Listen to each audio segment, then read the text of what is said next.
మీ అభిరుచికి తగ్గ సరికొత్త డిజైన్లు వెరైటీలతో వస్తోంది SKT gold and diamonds. March 29న జూబ్లీ హిల్స్ లో గొప్ప ప్రారంభం.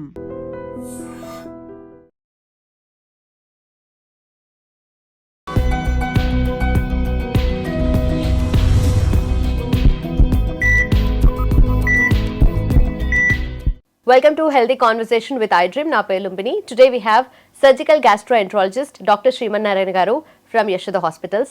Gut gurinchi, gut related health issues gurinchi. Let's talk to him. Hello sir. Hello ma. Sir, stomach ulcers అంటూ ఉంటారు కదా, దానిలో కూడా చాలా రకాలు ఉండొచ్చు. But what exactly stomach ulcer and ఇది కంపారిటివ్లీ మనకు అసిడిటీతో కంపేర్ చేస్తే ఎలా డిఫరెంట్ అంటారు?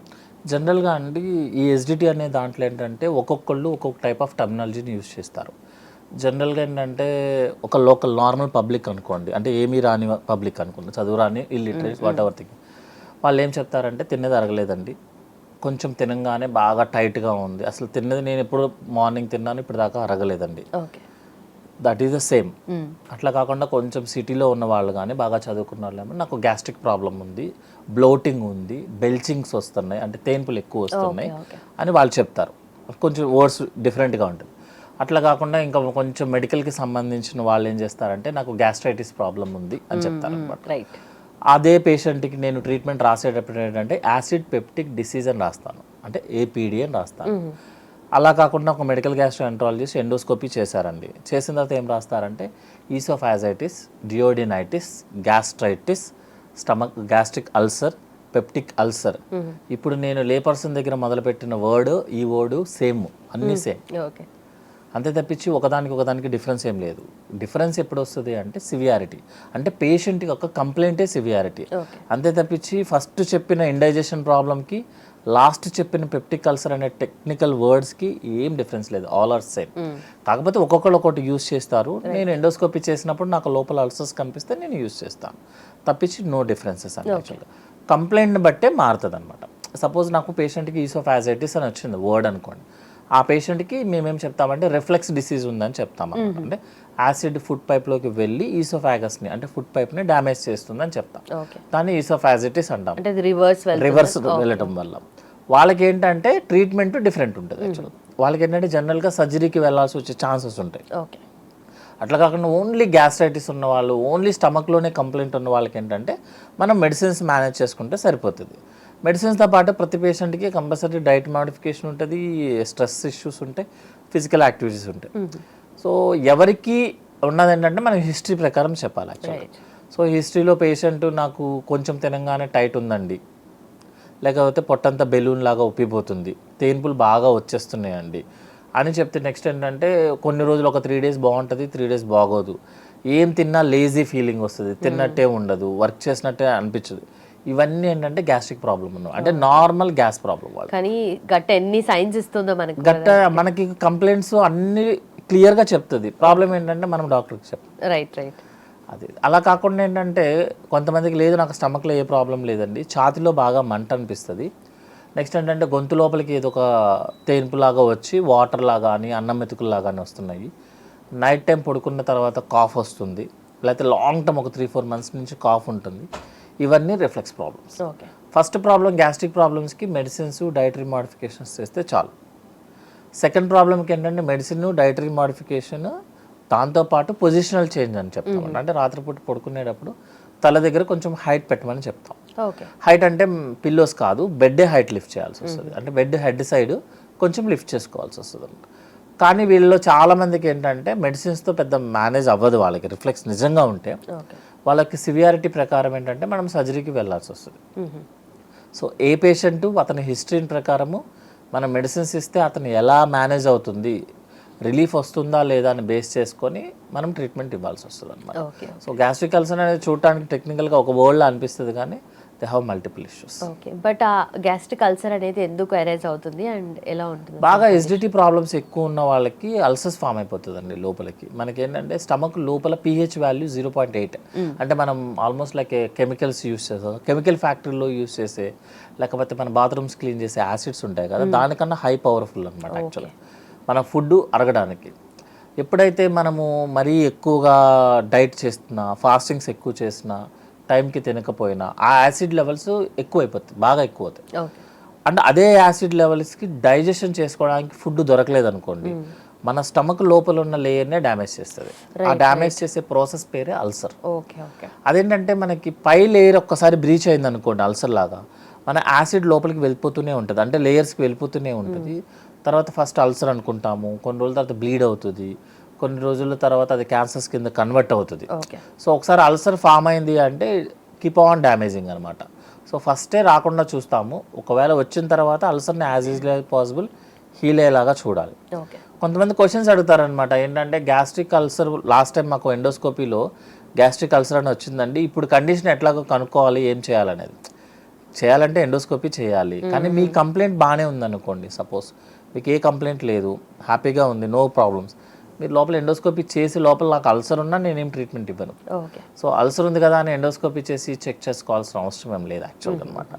సో అల్సర్ నెగ్లెక్ట్ చేస్తే బ్లీడ్ అవ్వచ్చు, అల్సర్ నెగ్లెక్ట్ చేస్తే క్యాన్సర్ కింద కన్వర్ట్ అవ్వచ్చు, బట్ జనరల్గా హీల్ అయిపోతుంది. That's not issue. Okay. So మీరు అన్నట్టుగా అది కంప్లీట్గా లేయర్స్ లోపలికి వెళ్ళిపోతూ ఉంటుంది స్టమక్లో. ఒకసారి పై లేయర్ కనుక బ్రీచ్ అయితే, ఇప్పుడు సేమ్ మనకి బిల్డింగ్లో ఉందనుకోండి, మీకు బిల్డింగ్ పై లేయర్ కనుక బ్రీచ్ అయ్యి వాటర్ లోపలికి ఎంటర్ అయింది అనుకోండి, ఇంకా ఎంటర్ అవుతూనే ఉంటుంది, లోపలికి వెళ్ళిపోతుంది, మీరు ఏం చేసినా అది ఆగదు యాక్చువల్గా. బట్ ఇది ఏ కండిషన్లో ఉంది అనేది end of the day problem వచ్చిన తర్వాతనే బయటకి తెలుస్తుంది కాబట్టి మనకు కంప్లైంట్ని బేస్ చేసుకొని మనకు ప్రాబ్లం ఐడెంటిఫై అవుతుంది తప్ప, ఇప్పుడు కొంతమంది పేషెంట్స్ వస్తారు అల్ట్రాసౌండ్ కానీ ఎండోస్కోపీ కానీ చేయించుకొని వస్తారు, వాళ్ళకి ఏ కంప్లైంట్ ఉండవు, ఉండనప్పుడు ట్రీట్మెంట్ ఇవ్వాల్సిన అవసరం లేదు యాక్చువల్గా, కొన్ని కండిషన్స్లో తప్ప. లైక్ సపోజ్ గాల్ బ్లాడర్లో స్టోన్స్ కానీ చిన్న చిన్న స్టోన్స్ ఉన్నాయి అనుకోండి, అతని కంప్లైంట్ ఉన్నా లేకపోయినా కొన్నిసార్లు మనం సర్జరీకి వెళ్ళాల్సి వస్తుంది. అట్లా కానీ లేదు నాకు ఫ్యాటీ లివర్ ఉందండి, నాకు పొట్ట లోపల గ్యాసెస్ ఎక్కువ ఉన్నాయండి, నెక్స్ట్ నా పేగు కొంచెం ఉబ్బి ఉందండి, అన్నీ ఏంటంటే నార్మల్ వే, మీకు నార్మల్, సో వాటికి ఏం ట్రీట్మెంట్ ఇవ్వాల్సిన అవసరం లేదనమాట. సో ప్రతి గ్యాస్ట్రిక్ పేషెంట్ అందరికీ మనం ట్రీట్మెంట్ ఏమి కంప్లైంట్ని బట్టి ట్రీట్మెంట్ వస్తుంది. Okay. So obviously gastric ulcer రాకుండా ఉండాలి అంటే మనం చేయాల్సిన లైఫ్ స్టైల్ చేంజెస్ ఏంటంటే డైట్ అండి, మెయిన్ డైట్. యాక్చువల్ డైట్ అంటే డైటింగ్ చేయమని చెప్పాలి, డైటింగ్ ఫాస్టింగ్ చేయడం వల్లనే ఎక్కువ డైట్ కాదు కానీ అసలు జనరల్గా proven diet is balanced diet అని చెప్తాం. 60% కార్బోహైడ్రేట్ ఉండాల్సిందే బాడీకి, వెళ్ళాల్సిందే, 20% ఫ్యాట్, 20% ప్రోటీన్, అండ్ అట్లీస్ట్ ఒక 25 to 30 grams of fibre, 3 liters of water, everyday 45 minutes of physical activity and 8 hours of sleep. దీన్ని balanced diet with balanced lifestyle అంటారు. దీన్ని మించింది ఇప్పటికీ చెప్తాను, ఇప్పటికీ కాదు నేను ఇప్పటికీ చెప్తాము, దీన్ని మించిన డైట్ ఇప్పటి వరకు రాలేదు, ఇక రాదు, ఉండదు కూడా. ఒకవేళ వచ్చినవి అన్నీ కూడా వస్తాయి పోతుంటాయి కదా తప్ప, ఇది మాత్రమే నిలబడుతుంది. ఎందుకంటే ఇదే డైట్తోనే మనం ఇన్ని సంవత్సరాలు సర్వైవ్ అయ్యాం.